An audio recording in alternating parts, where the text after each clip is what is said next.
name is Piyush Rangi and today we will discuss about DSOT bridge. DSOT bridge जो है वो हमारा use में आता है कैपेसिटेंस मेजरमेंट के लिए. DSOT bridge में हमारे पास में दो वेरिएबल रेजिस्टेंस होते हैं R1 एंड R2. एक वेरिएबल कैपेसिटर होता है C2 और एक अननोन कैपेसिटर होता है CX. अननोन कैपेसिटेंस जो होता है वो हमारे डेमोन्स्ट्रेशन किट में 5 डिफरेंट वैल्यूज़ हैं, उसके लिए हम मेजर करते हैं. और वेरिएबल रजिस्टर और वेरिएबल कैपेसिटर की वैल्यू को हम वेरी करके हमारा डिटेक्टर में जो रिफ्लेक्शंस है उसको हम ट्राई करते हैं जीरो वैल्यू के लिए.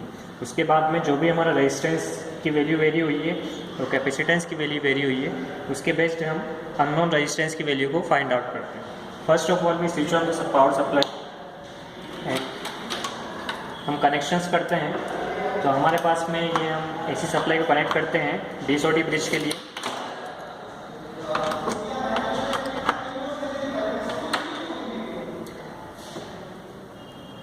हम यहाँ पर डिटेक्टर को कनेक्ट करते हैं डिस्प्ले बोर्ड से.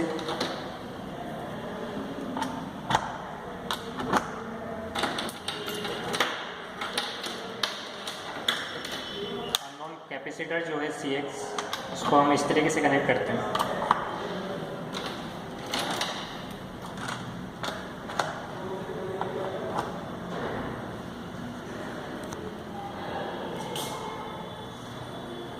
Now we switch on the main supply and we increase amplitude control of supply voltage. जो हमारा AC सप्लाई वोल्टेज है उसकी वैल्यू को हम स्लोली इंक्रीज करते हैं.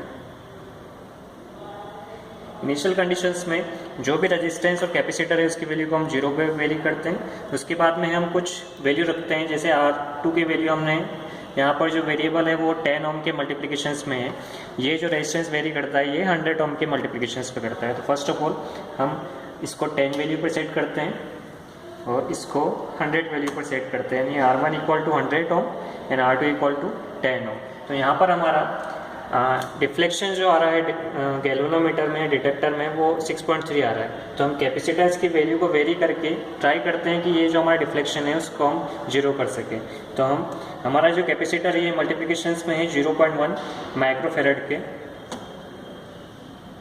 जैसे हम इसकी वैल्यू को 1 वाले पॉइंट पे शिफ्ट करते हैं तो डिफ्लेक्शन जो आता है वो अप्रोक्सीमेट 0.1 को वेरी करता है. तो हमारा अप्रोक्सीमेट जो रिफ्लेक्शंस आ रहा है वो है अप्रोक्सीमेट इक्वल टू 0.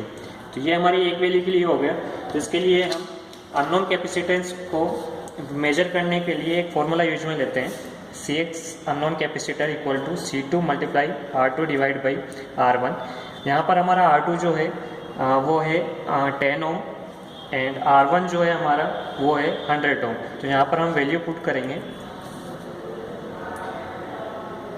C2 जो आ रहा है हमारा इस रीडिंग के अकॉर्डिंग आ रहा है 0.1 माइक्रोफेरेड.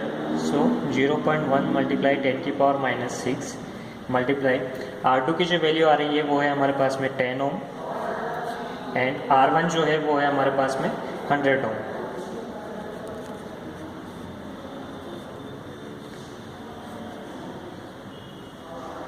तो ये वैल्यू हो जाएगी हमारे पास में 0.01 माइक्रोफेरेड. ये हमारे फर्स्ट कंडीशंस हैं जिसमें हमने अननोन कैपेसिटर की वैल्यू को पुट किया है CX1 पोजीशंस पे. अगर हम अननोन कैपेसिटेंस की वैल्यू को हम चेंज करके CX2 और पोजीशंस पे वेरी करते हैं तब यहाँ पर डिफ्लेक्शंस कुछ आ रहा है 6.5 पॉइंट. इसको हम डिफ्लेक्शंस को जीरो करने के लिए हम कैपेसिटेंस को वेरी करते हैं. यहाँ पर हम कैपेसिटेंस को जिस 1 से 2 पॉइंट पे करते हैं तो डिफ्लेक्शन जो होता है वो अप्रोक्सीमेट 0 के नियर अराउंड होता है. तो यहाँ पर हम सेकेंड वाले केस में ये हमने मेजर किया है CX1 के लिए. जब हम सेकंड कैपेसिटेंस मेजर करते हैं तो उस वाली कंडीशंस में हमारा जो कैपेसिटेंस है C2 वो इक्वल हो गया हमारा 0.2 माइक्रोफेरेड मल्टीप्लाई R2 जो है वो हमारा है 10 ओम एंड R1 जो है वो हमारा है 100 ओम. इसको जब हम सॉल्व करते हैं तो ये आता है 0.02 microfarad. So for first conditions when we put unknown resistance at CX1 position then capacitance is measured equal to 0.01 microfarad. और जब हम CX2 वाले पोजीशंस पे हम अननोन कैपेसिटेंस को पुट करते हैं तो हमारा कैपेसिटेंस आता है 0.202 माइक्रोफेरेड. सिमिलरली हम डिफरेंट रेजिस्टेंस की वैल्यू के लिए भी हम कैलकुलेट कर सकते हैं. जैसे हम R2 की वैल्यू को वेरी करते हैं 100 ओम के लिए, R1 भी हम रखते हैं 100 ओम के लिए, और कैपेसिटेंस को हम वेरी करते हैं CX वाली पोजीशंस के लिए। यहाँ पर हम रिफ्लेक्शन जो आ रहा है डिटेक्टर में वो आ रहा है 77.2 और 3। हम कैपेसिटेंस को वेरी करते हैं और ट्राई करते हैं कि डिफ्लेक्शन जो आए वो हमारा 0 के इक्वल आए।